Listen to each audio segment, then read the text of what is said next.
don't stream too much. Where basically it's like, if you want to be a streamer, don't stream. Hello, everybody, and welcome to Chocobo Radio, episode number 12. I cannot believe I'm doing 12. I didn't expect to even get to the first one, but here I am. And today we have a very special guest. We have Chris Venture in the studio. Hello, welcome. Welcome to my podcast studio. Here's a clap. So, if you don't know who he is, he's a YouTube content creator and Twitch affiliate. When he's not losing money to his chat in his Mario 64 speedruns, he's slaying demons in Diablo or simping with cat girls in Final Fantasy 14. So, welcome to the show, Chris. How are you doing today? I'm doing pretty good. Glad to be here and looking forward to chatting up on a lot of news with 14. Of course, which is actually a pretty good segue to the news because we have something that's going on. Just this Tuesday, we have the patch 6.45, and in this patch, we're getting a couple of new stuff. We're getting a new variant dungeon, which I don't know about you, but I'm pretty hyped about because I thought the first variant dungeon was interesting, but I did think they could have done a lot more, especially when it came down to the rewards that you got off of it. But I'm just excited to see new content in the game, just because I hear a lot of people say that we're in a bit of a content drought with 14, and while I understand what they mean, I am fortunate enough to have a ton of content that I still have yet to do. I haven't even touched an ultimate yet, which is, I'm in the same So, I'm excited. We have a blue mage cap that's going to be raised to level 80. Or do you do much blue mage stuff, Chris? No. I think I've done a little bit. I tried to level it for a little bit. And all my knowledge of blue mages, it's overpowered. Yeah. They got robbed from getting the Shadow Wolf mount. Right. And maybe they're gonna get a mount for this patch, hopefully. Well, we'll see what Yoshi P gives us. And we're having a continuation to the Hildebrand quests. I personally love Hildebrand. I know it's not a lot of people's thing, but for me personally, I dig it. Hildebrand is definitely like a good breath of fresh air, I think, from the game, where it's just like don't take anything seriously. Right.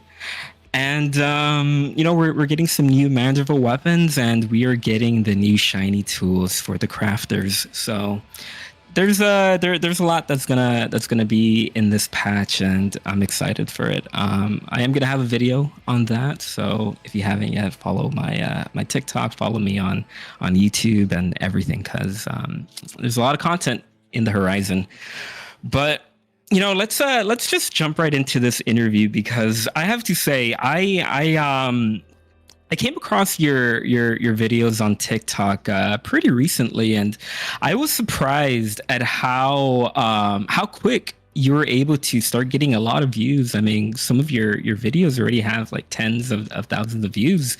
Were you surprised about that? How's your TikTok career been going? Yeah, so I was actually really surprised, because it was literally the first of FF14. This was just a stream clip ripped from stream, made for TikTok, and it got like around 10K, and I was like, okay, maybe it's a goof, I don't know. Right. But made a few more, and then I started to see some of the same numbers, so I was like, okay, I think we might have something here. But that was definitely like a shock at first, seeing those numbers. And I'm pretty interested in and this is the question that I pretty much ask every single one of my guests, but how did you get introduced to 14? Where did you hear about it, and why did you start playing it? So Okay, well, all my life I've been an MMO head. Just I think the first MMO I started back in like way back in high school or even middle school was like I don't know if you've heard of Star Wars: The Old Republic. I was a big Star Wars person. I played that that's a so throwback. much. Yeah. Yeah. And that was like my first headlong deep dive into MMOs. And then when I first heard about ARR at the very beginning, just like betas on like the PS4, on just like trying it out, trying the game for free, like a free trial. I was like, yeah. My only experience with Final Fantasy at that point was Final Fantasy 13. I played Final Fantasy 13. That was fun. And then I was like, okay, this is 14. That's another Final Fantasy game. I didn't think it was an MMO at first. Oh, wow. So I joined in and started playing it. And I will admit, I was just playing it on the PS4 with the controller. It was a little... I was not used to it at all. I am surprised at how many people main on controllers. Like even when it comes to raiding, like a lot of hardcore raiders I know just play on controller, and it's tough. Like I've tried it, you know, because sometimes I just want to lay down and like just sit down on my couch and, you know, not have to deal with like a keyboard and mouse, but it's tough. Like I don't even know how people heal on controller because you're constantly, you know, going through party members, and it's tough. Yeah. Yeah. What did you think of A Realm Reborn? Because I feel like A Realm Reborn is always one of those. I've always considered it a wall. You know, like if you can make it past The Realm Reborn, then you're most likely going to get to Endwalker. So I am curious as to like how did you see A Realm Reborn going through it the first time? I was a bit more interested in the story, so I think it became more of a wall post ARR, like the post patches. Yeah. Because there were so many fetch quests. There's so many. And just going back and forth for there was too many until it got to the point where I was just like I had to take breaks. I had to take breaks from ARR because I was just like I'm leveling up even more. I'm still doing fetch quests. When can I get to Heaven's Sword, please? Yeah, and I am curious because you did mention that you're an MMO head. I've actually never really played any other MMOs, but I'm wondering, you know, what exactly are like how do other MMO games do questing? Because you know, fetch quests in Final Fantasy 14 are pretty much everywhere. So I'm just wondering, like, what are other games doing to like make it a little bit more interesting, entertaining? Yeah. Yeah, I think for most other MMOs, at least from Star Wars way back, they were less fetch quests, more just like you get it done, and then you can automatically just you don't have to go back to complete it. You can just have it done. You don't have to talk to everybody every single. No.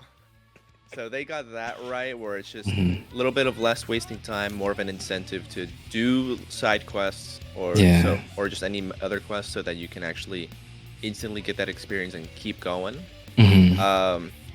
My experience, at least with WoW, that one is also kind of fetch quest. You have to just like go get the quest, do the thing, and I feel like most WoW heads don't really read so much the actual details, so they just do it because I'm just trying to level up right now. Yeah, I'm just trying to get to end game. I'm just trying to raid. What are you currently working on in 14? Like, what's your grind at right now? Right now, I am looking to do. Well, I still have yet to do the extreme for the Golbez trial, the extreme trial 6. And then I'm still attempting to learn, and then get into Party Finder for P9S. Dang. So what is your rating history with 14? Like, have you gone through all the savages from the other ones? The only savage I've done, I think, at like current was It was in Shadowbringers. I think it was E4S. Oh, that wow. was the Titan one, and Yeah. that was a rough time learning. That was like the first time I had to learn about tank swap. especially like it's like mid cast. I'm like, wait, I have to swap here. I have to like provoke, and I was getting used to a lot more of the other extremes. I'm comfortable doing those. It's just extremes are extremes. That's just how it is. Savages, some mechanics are a whole other level. Yeah. What exactly like which game mode or like what part of Final Fantasy 14 do you like enjoy the most? Like, are you going out there and wanting to raid? Or are you just going out there for like, mount collections, like minion unlockables? Like, what exactly do you consider like the thing that you enjoy doing? I think I honestly like going for mounts. I think that's one thing that just like increase that mount collection just from certain different ways. And it's going for mounts. I'm always doing something different in Final Fantasy, whether it's that's true. I can jump into crafting and do some like custom deliveries. I could go into doing, if I want to go for some extreme trials to get some mount drops, I'll do those. And then maybe like a selective few savages where it's just like, thankfully the older content, I'm like, hey, let's run this unsynced. Yeah. But No, I get you. That's the one thing that keeps it fresh, because it's always doing something different. Yeah, I can see that.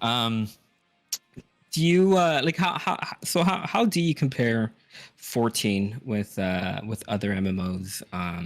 What is it doing right? What do you think it's doing, not so okay? Yeah, I think in terms of compared to other MMOs, FF14 is definitely, in my opinion, at the top in terms of not only story, because everyone talks about the story. It's one of the best. Yeah, I could not agree more.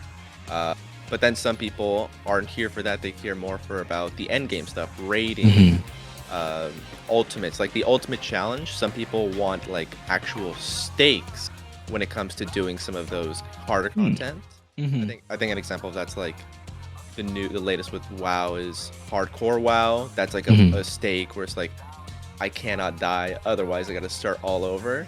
But the stakes that we offer in Final Fantasy 14 with those endgame contents, like, hey, you want this reward, you want this piece of gear or this mount, there's only a chance to drop it, and you have to roll 1 in 100.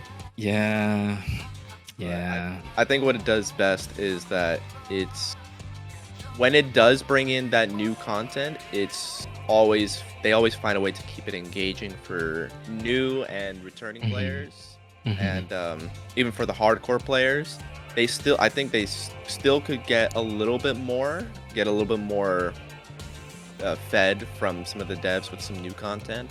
But all in all, I think what they've been doing, at least, it's been fantastic for new and returning players. And I think that's their biggest strength, I think. Yeah, no, I agree. One of the things that I've always heard about 14 was that like it's not afraid to take things from other games, from other MMOs, and like incorporate it in game. Is there any feature from another MMO that you'd like to see in 14? 14? Yeah, like I thought the way that they did flying in Dragonflight was pretty interesting. I'd like to see that. Yeah, in Dragonflight, I think that was probably a cool feature that they had, that it made me think back. There were some things, if people didn't want to just fly all the way around, I think one example I remember seeing, if there's like certain key points, this is also back in like the Star Wars MMO, they had these think of them like taxis. You like talk to them, you pay a bit of gil or whatever, then they would fly you over to the next like big hub, big location, like more the more common ones, and it's insanely fast compared to just flying on your own. Yeah, I could see that. But then again, that depends on like if you want that, or if it's still better to just fly and do it yourself. Yeah, Yeah, no, I get you. 7.0 is right around the corner. We have FanFest in a couple of weeks where they're gonna start showing like all the new stuff. What do you want to see from 7.0? Are you hyped? Are you like how are you feeling about it? 7.0. Yeah. I'm excited because I have no clue where the story could go from here. No one will know. Yeah. They gave like hints, but Mm-hmm. it could be bait. It could be something new. Yeah. But I think I'm really excited to see where the story could go from here after just in finishing off Endwalker on that note. Yeah. And then in terms of like the gameplay and stuff, I think they'll still top it off with like some good raids and trials. I noticed that for this patch, these like post patches in Endwalker, they switched up the trial method where it's not like a separate quest line to do those extreme trials or just trials. Oh. It's just all part of the story. Yeah, that's a good point. And but I'd like for 7.0, I'd love to see whatever new area we're going to will be hopefully one that stays as like a new main hub to like go to. Yeah. And I think all in all, just also the classes. I think I have no clue what kind of new classes they would be, considering it's like the pattern for those new classes is always you think you know. Yeah. It's got to be a caster, but I just thinking about it, like what are they gonna do with that? Yeah. Yeah. But now that's got me thinking about like I've been slacking on leveling my other classes to 90. I gotta get going. Yeah. I'll get there at some point, like bro, I haven't even touched freaking Ninja. Oh no, don't. And what's wrong with Ninja? It's so much. Yeah. But yeah, I mean 7.0, I don't know. I think the one thing that I've always wanted from this game is a little bit of an overhaul for combat. I think the whole 2-minute meta is just I think it's time for them to just shelve that and just do something new. It would be interesting if they could, somehow incorporate 16's combat into the game, like with like a staggering system or different like options for your abilities that you can like upgrade. I don't know. It's I think it's just a bias for me because like I said, like I'm not the biggest MMO guy, and I would much rather, I know this is going to be a hot take, but I would much rather them go down the route of an RPG more than the path of an MMO. But that's just me. That's just me. But I have faith in the dev team, and I have faith in Yoshi P. So. I just realized I'm wondering how they're going to do going on, because this is going to be they're going to hit level 100. That's going to be the 100 cap. So the buttons, the slots are filling up on all those buttons. So I'm just wondering if they're going to keep expanding with newer actions for every class, or maybe an overhaul would be needed to like subsequence certain actions, condense stuff. Yeah, like I would not, like I wouldn't mind if they basically made, even like level like 100 where, everything from 1 to 90 kind of just stays the same. It is what it is. And then starting from whatever comes after like 100 going forward is like something completely different. I don't think they're going to do that because the amount of work to rework essentially every single class just seems like a nightmare. But they can start, like if they wanted to make like a shortcut or make it easier for themselves, they could probably just start off with PvP and the way that PvP actions are, and then just build off of that. But again, that is a shit ton of work, and I doubt they're gonna want to do that. Oh god, yeah. Yeah. But it is what it is. I am curious though as to you, and how did you get into this whole wanting to create content for the internet? What motivated you into getting into making YouTube videos even? Yeah. So I think for me, I've been interested way back since high school. Been seeing.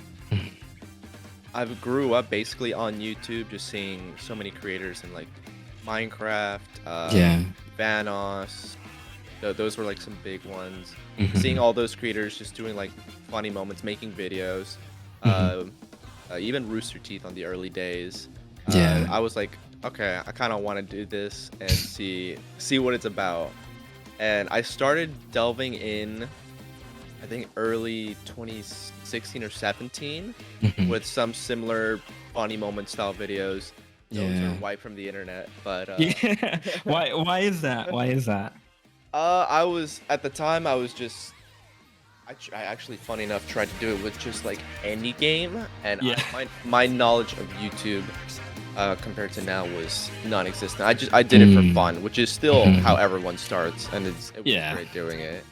But since then, I've kind of like learned. I really got into Twitch actually back in I think in 2019 or 2018. Started streaming a little on and off, but started getting really into just streaming like horror games, Dark Souls like games, stuff like that. But then that's when I really started being aware of the Twitch community, the Twitch creators that are out there, a little like the little bubble that there is, and then seeing even more and more people kind of grow and grow throughout these like past few years. I've been like, I like, how have they gotten from where I'm at to where they are? Yeah, everybody starts somewhere. Everyone starts somewhere, and I think that's just something that's motivated me to like continue to make better content that I enjoy and that everyone else can enjoy, and just going at it to like little improvements every day. What do you think is the like the key to success for Twitch? Because from what I've seen, there's like zero discoverability, and unless you come in with like a community already, you're just going to be streaming to yourself, which is what I've been doing. No, I've spoken with a lot of people. I've been grateful to speak with some partnered people that have made it, to ask them that, and they're always the number one answer, which I have. It always takes like a beating in my head, is don't stream too much. Where basically it's like, if you want to be a streamer, don't stream, but as in if you want to like grow, dedicate only like 25% of your time streaming out of all of it, and then dedicating the rest of it into everything else: YouTube, TikTok, Instagram, whatever. And that is hard, because it's like you want Twitch to be the one to like show that like it in the live experience, it's definitely a lot more. It feels more rewarding to see that like all those people in chat just engaging, versus just looking at numbers and metrics from like a YouTube video or TikTok. But I think as to like continue to grow on Twitch, at least what I've been doing, I've been really getting into TikTok, making like it used to be Mario videos, because I was really into Mario. I was watching some creators like Simply and Squeaks, just really into speedrunning. Of course. And then I started realizing like, okay, I kind of need to find one that I like, that's not so niche, not so tiny. And and Final Fantasy 14 was staring at me right in the face the whole time. MMOs. I was just not sure for the longest time how I could start going into it. But since starting to make content and seeing that it's been showing that it's working. And I've talked to people like, just keep going, you're on the right path, and it's definitely a way to at least, maybe not even on Twitch, but at least as a creator, you're as a whole, you are growing. Yeah. The one thing that I always tell people that I talk to about this is that for me, my road, my end goal, like I still think I'm right at the beginning. You know, like I've been doing this for about a little bit under a year already, and while, you know, I think I hit like 5,500 on TikTok. I still see myself like as a very young, very new creator, and for me, like I'm not even thinking about, you know, where I'm gonna be in a year. Like I'm still thinking like 5 years down the road is when I'm gonna get like some sort of success, if I can even call it that, or if it even happens. But I'm curious as to how do you see it? Like where do you see your timeline for all this? Because you know, we can both be doing this for 10 years and never really get anywhere. Like where do you like how far away do you see yourself Ideally, doing this? I could see like long term, I could probably wouldn't stop for a very long time. If I did, hopefully see some traction and start to like see this as like something I can even do even longer, at full time even, then absolutely. But always just trying to mix it up, because I've seen some people, if it depends on like your goal. If it's your goal is like, I just want a community that hangs out with me anytime I game, or just there for my content, then you could be happy at like a decent level. But if your goal is like being the biggest, being the top, always trying to make something new, to make more engaging, entertaining content, then that could burn you out a little bit faster, because I think you'd be always busy planning the next thing. So then I'd expect that your timeline would be a little bit shorter in terms of doing it, but at least you'd be going out with like a bang. So at the end of the day, it just depends on what your goals as a creator are, basically. Yeah, and which is, I guess, my next question. What is your goals? Are you trying to be as big as, you know, as you can? How do you see it? Yeah, I think my goals right now is just to continue to, for the moment, is to short-term goal, continue to make more Final Fantasy content and grow a community of people that enjoy both Final Fantasy and my own content, as well as work with and collaborate with other similar size creators, either in Final Fantasy or just even in other communities as a whole, similar like MMOs. And eventually, I would love to just grow to a point where I can do some content with just showcasing less of the content I'm making for Final Fantasy or MMOs, and more just content of more IRL, with me interacting with other creators of bigger sizes, doing funny just jokes, skits, bits, and but just finding unique ideas to like spice things up and to keep things more interactive, because I've seen at least the meta as a whole has been going more IRL based. IRL and reactions, which you know, if you can't beat them, join them. But I mean, that's actually a pretty good segue to what I wanted to ask you next, which is, was it hard? Like, were you nervous about putting your IRL self on the internet? Like, because even just going to your YouTube, you know, like the first video that you made was about, you know, like a story from high school. So I'm wondering, like, was that difficult? Like, did you hesitate at all? Because, you know, there's a lot of creeps on the internet, and you know, you hear all these stories about people getting like swatted and stuff, and it's you know, it's tough out there. So I'm just curious as to like how did you think about that, about wanting to, you know, actually put yourself out there?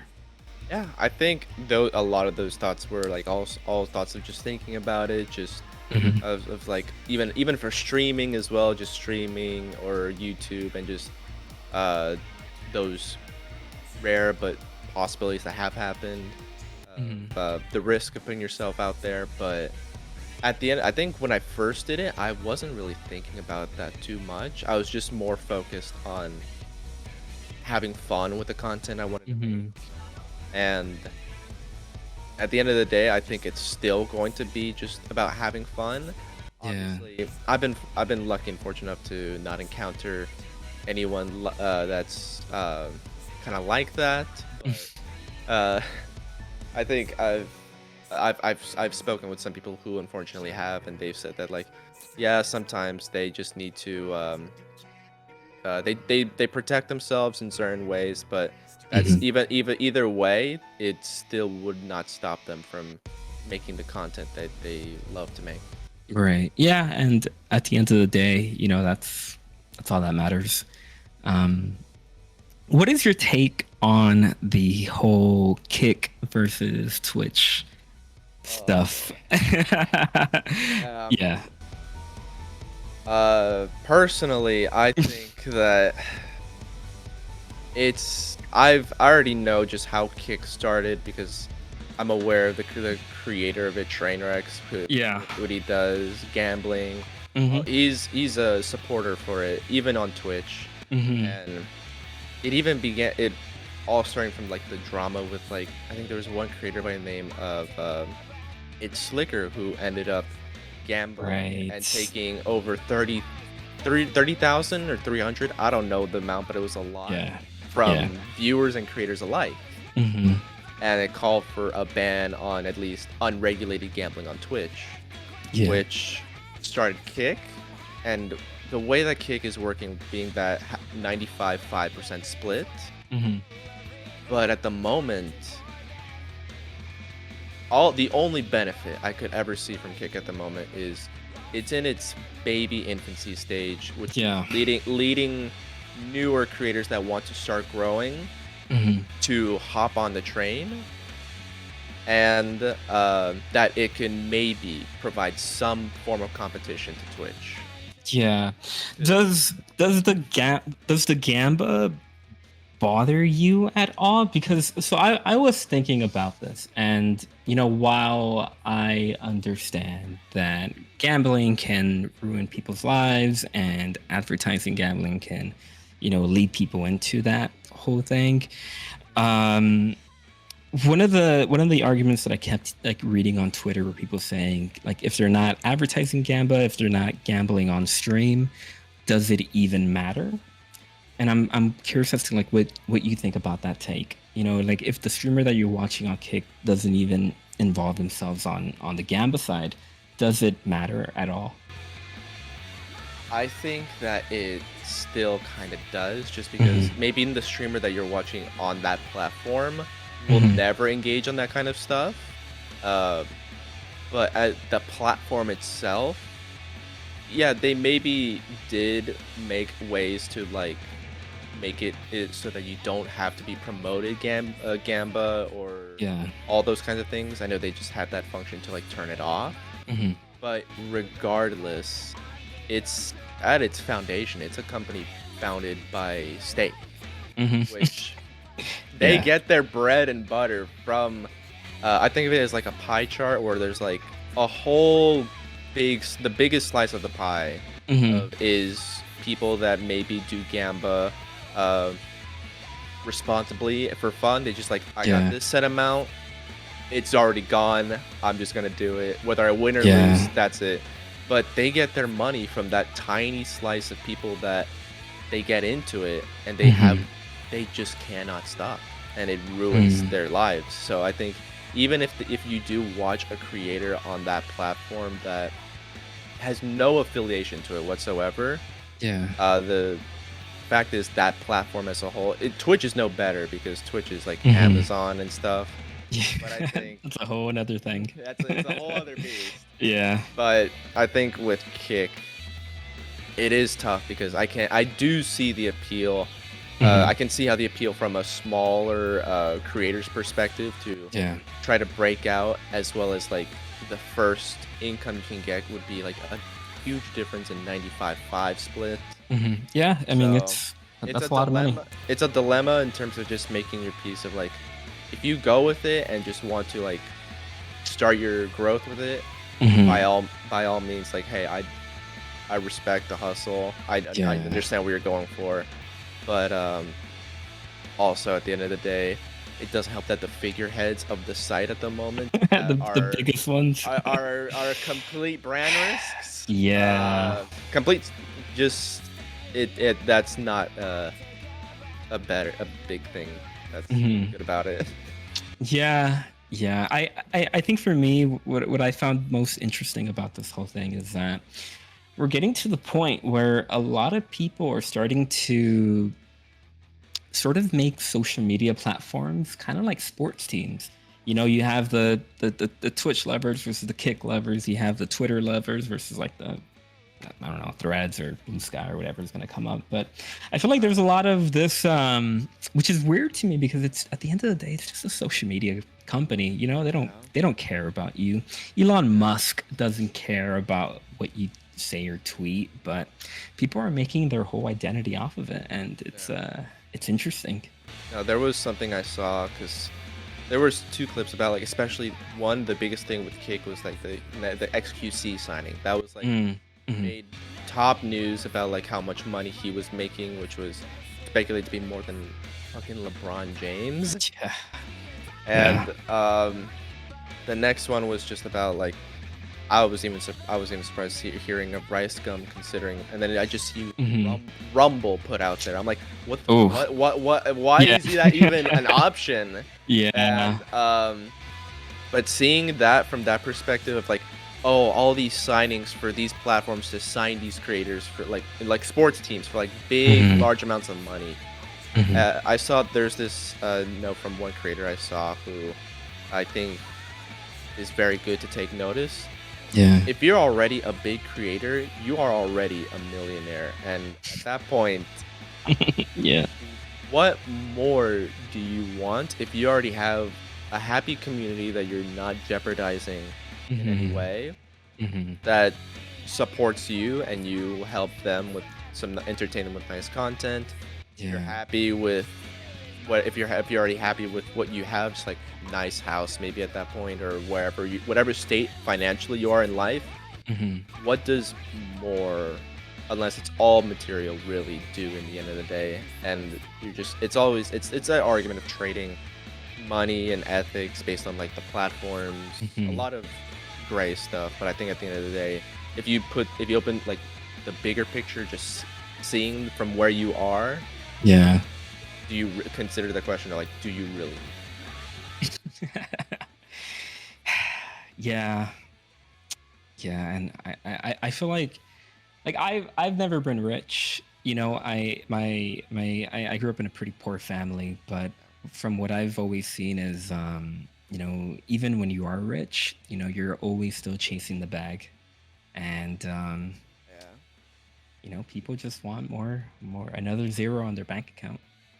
Literally, I think that's for the most part. Yeah.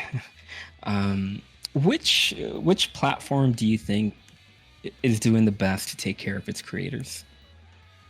Like, if you were to rank, you know, YouTube, Twitch, Kick, you know, everybody else, like who would be like your on top? That takes care of its creators the most. Yeah. Okay, I would say I would have to put Twitch at the bottom, honestly. Damn. They've been making some changes. Like, I know they've announced 2 things: the Partner Plus program, which is kind of moot because it only helps like the top 1% of partners. Yeah. That have, because only like out of all the 40,000 partners, only 1,000 of them qualify for that program. And then this new feature coming out this fall that I don't know how that's gonna go. The discovery tool that's gonna be TikTok-like scrolling, but for clips on Twitch. Oh. I don't know how that's gonna go. It could go really well, but at least it's a step in the direction for discoverability for small creators. Yeah. But they need to do more. They have not done enough for anything for discoverability on Twitch. because the fact that one of the advices for anyone starting Twitch to stream, it's like, don't stream on Twitch, you will not get discovered. I'm like, that alone is just putting it at the bottom. And then how long did it take you to become an affiliate? I think it took me, when I first started, I think it took me like 2 to 3 months. Oh wow, that's not bad. I found out a way where I can just like, I asked some people like, hey, can you watch my stream? And I also just had some other stuff just going on, and but then it took a little bit just to get the follower threshold, and once I got there, then I was fine. But then from then on, even after affiliate, just growing as a creator as a whole. Yeah. It's okay. Here's the funny thing where in my follower account, it used to be before it was like 2.3K. It was, I think it was around 600 or 700 followers. And it jumped because I used to do Minecraft TikTok content. Oh, okay. Back in 2021. And it did really well. But then I realized like, wait, this is not the kind of content or audience I kind of want. So I see. It's like a little refresh. Yeah. Did you abandon that account or? Yes. It was 80 account. So started. Wow. Yeah. So I'm wondering, like, I'm curious, like, why would you want to start from beginning, from zero? Like, why not just branch off? I could have. I did actually try for a bit branching off. Nothing. Only like maybe 1 or 2 people stuck around from that. Everyone else was only there for Minecraft, and at that point, I was so burned out from Minecraft. Even though I had the chance to like continue to grow well and beyond past that, I was like, I think I made the mistake of just hopping on a community and trend that I did enjoy for a time, but didn't see myself as something that I could continually spice up to keep enjoying, especially with the community at that time. Yeah. But back to ranking. Twitch would be at the bottom. YouTube and Kick. I would say right now that unfortunately Kick is doing the most for their creators because they're still in their infancy stage. They're lost leader. I don't even know how they're sustainable, because they must be burning through so much money. Yeah, no, especially with just that revenue split. Yeah, no, I don't know if they're gonna be able to get that money back. But the fact that they're owned by Stake, they have so much money that they can just fund that regardless. But they have, like, realistically, they have been doing a lot for creators, like 95.5 splits, removing like recommendations for gambling and stuff like that, and more recommendations. But to be fair, they are still in their infancy, so they're still trying to figure out what works, what doesn't, and it's just trying to see how are they going to help their creators. And what would they need to do to get you to stream there, if you haven't already? To get me to stream there? Yeah. What are you waiting for? Dude, I don't know if I would. I think it's just like, is it the brand risk that irks you, or like what exactly irks you from taking that step? I think the biggest step is that there's not such a good close community of people on that platform at the moment. Most of the people on that platform are kids, teens that are like mostly from the brand risk big creators who it's like the wild west, which to be fair was like the early days of Twitch.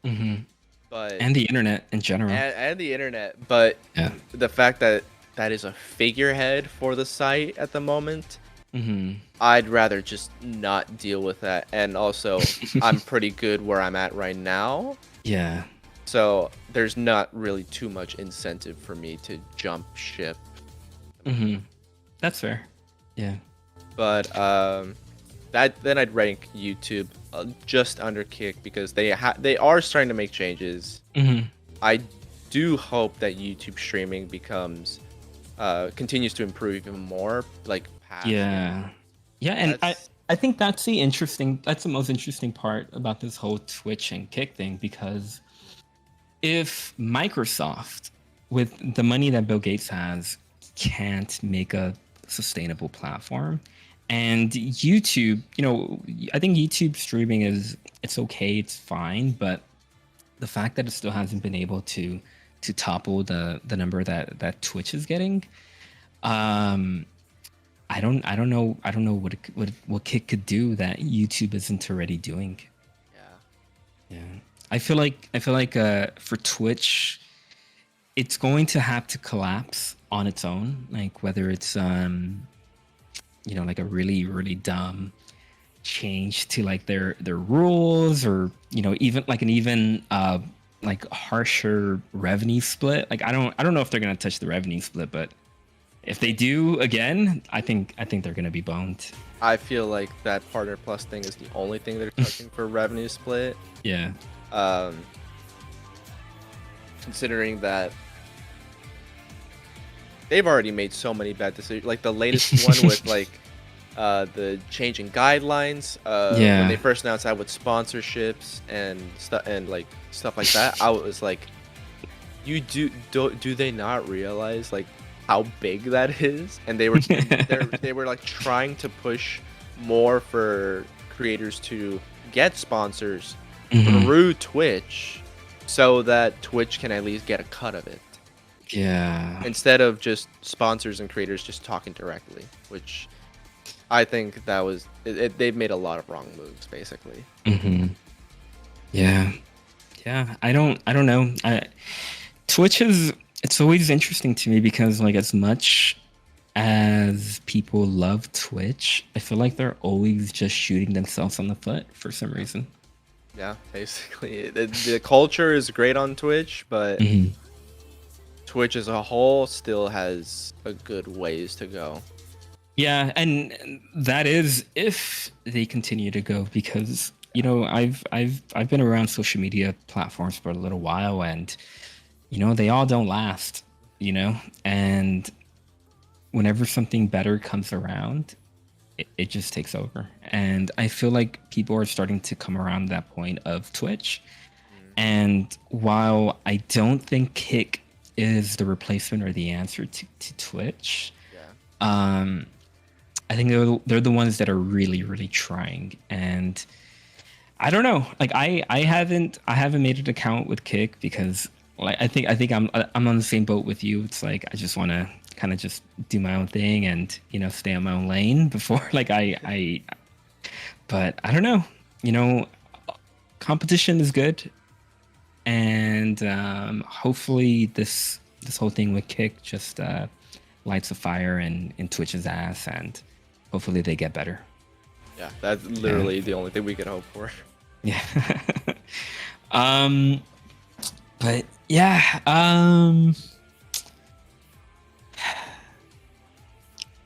I know you play a lot of Nintendo games, so I'm wondering, what do you want to see from the next Nintendo console? Do you think it's going to be Switch 2, Switch Pro, or do you want something completely different? I think at the moment they may still keep on some formula of just like some controllers and then docking to like the full screen. I think that's been that's been like revolutionary for them and been perfect, where it's like keeping it on the TV versus portable. Yeah. I don't know how, if they can even reinvent the game even further. I still don't see anything like that happening for another couple years. Yeah, like I have said this for a little while now, and I think I'm gonna keep saying it, but I really want Nintendo to take on VR. I think that is the next step for Nintendo. And I'm sure in some basement somewhere, they already have some sort of prototype where they're working on it. Because, I mean, remember, Nintendo gave us, like, it gave mass market motion controls when it came with the Wii. Yeah. They gave us a lot of the portable handheld consoles with like the DS line. And the one thing that I like about Nintendo, like Nintendo does a lot of dumb shit sometimes, but one thing that I like about Nintendo is that they aren't afraid to, break the mold and try new things. And even if it fails, like the Wii U, they're always willing to do something different and to like continue it going. And I don't know. I feel like the VR is the next step, because from what I have seen, a lot of the people that play VR games tend to skew younger, if that makes sense. When it comes to like something like Gorilla Tag or even like Among Us on VR, every time that I've ever gotten into it, there's like young kids. A lot of kids, yeah. So I feel like they must know that the market is out there, and I think they just haven't been able to like perfect it. But I really want to see them take on VR.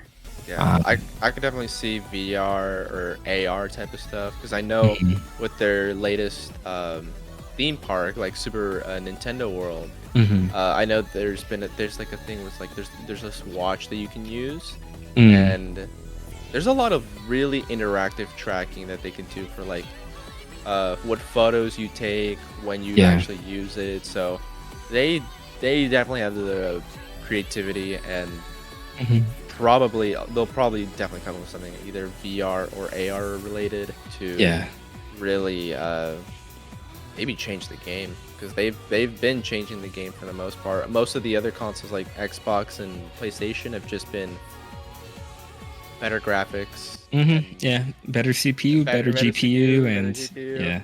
But Nintendo is just like, we're changing the game for how gaming is going to be, and the games that are going to be made for Nintendo will shine as like the stars for those consoles.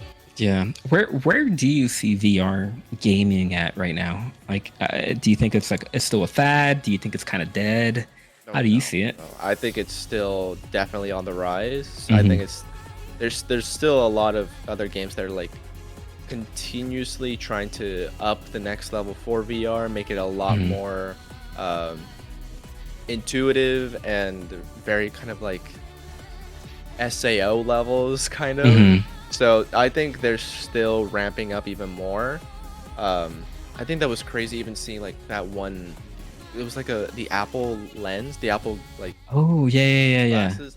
So I think they're still working on a lot more technology and games to like really get closer and closer to a very authentic and a VR experience, to like that you can almost not tell from reality. Yeah, and I mean, I think that is, while that is still years in the coming, I really want to see like a kind of like an Assassin's Creed, where you like have the ability to just like go anywhere in this like virtual space. Like I think that is where I would love to see VR going. Maybe like 50 years down the line. I think that's where I would love to see it, but hopefully I'm still alive to see it when it comes out. But I want to thank you again for coming on the show. Where can people find you? Where can people find your content? You can find me live on my Twitch at twitch.tv/ChrisVenture with 2 E's at the end. And then also Chris Venture with 2 E's at the end on TikTok, YouTube, Instagram. I post TikToks pretty frequently on like Final Fantasy 14 clips, news, mount guides, just guides in general, and do all kinds of Final Fantasy 14 streams about like either leveling, raiding, chatting, whatever. And I'm always gonna be on one of those. Yeah, I will say I've been nervous to make a video on my TikTok with like myself or like my face in it. But I think after seeing like some of the videos that you've made, like it's convinced me, or like it's made me like want to actually start making those. So I think I'm gonna start making something like similar. Yeah, so thanks for that. But yeah, do you have any like big projects or anything you want to plug before we take off? At the moment, no. I've just been editing on my TikTok burrow, but big projects, not at the moment. All right. Well, thank you everybody for showing up. Thank you to the chat for being here with us. And yeah, this was Chocobo Radio episode number 12. Remember, we have 6.45 coming this Tuesday, and we have FanFest coming up in like 2 weeks. Next week, I do have another special guest coming on the show, and that's going to be very, very fun. So thank you again. Thank you, Chris, and everybody have a